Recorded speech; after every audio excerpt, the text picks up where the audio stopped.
I'm Edie Lush, and I'm here in the Hub Culture Pavilion in Davos. It's day 4. Yong has come into the pavilion today. You're the CEO of the International Finance Corporation. Right. I know that you're focused on growth in the aftermath of what's been a few very tough years. Yeah. Tell me a little bit about what you're thinking. Sure. IFC is part of the World Bank Group.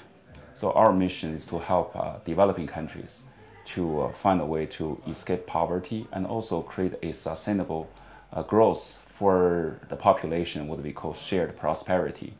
And our observation has been that after the financial crisis, the world has made a lot of adjustment. Capital markets, financial institutions, these changes are all necessary to make sure the financial system will be stable. But there have been some unintended consequences in terms of financing for developing countries and in terms of access to capital by many of our clients in those countries. So tell me about the issue of unintended consequences. Can you give me an example? Like one example, deleveraging of the banks. And clearly they need to shrink their balance sheets. As a CEO of a bank, you look at where you need to cut. Certainly you want to cut the quote-unquote frontier regions, frontier business. But unfortunately, some of those businesses are very critical for developing countries. When you reduce that kind of exposure from the bank's perspective, it's perfectly understandable. But we need to figure out a way to continue to facilitate capital into the affected countries and regions. In the end, because of population growth, because of the economic GDP growth in those regions, they are really, in the future, will pull out the world from the very difficult situation. We need to grow our global economy to get out from the recession in the past and frankly to cure some of the problems we have had.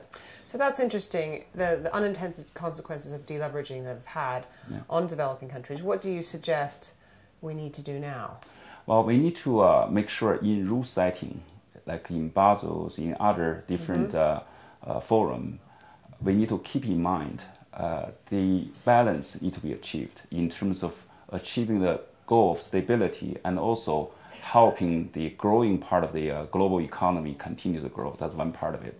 Second part is multilateral institutions like the World Bank and many other partners need to also step in to continue to find a way to facilitate capital and also to help those countries to reach the new market. So that's what we have been actively doing.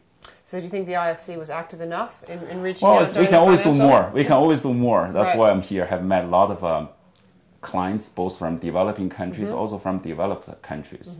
I think people over time have realized we need to put the financial crisis behind us. And even though there are still issues to be dealt with, but really more focus for on the future to generate growth. If you think another shock hit us, like they sometimes just come, do you think we're better prepared than we were 2 years ago? Depends on the regions. I think frankly, all the major economies still continue to face issues.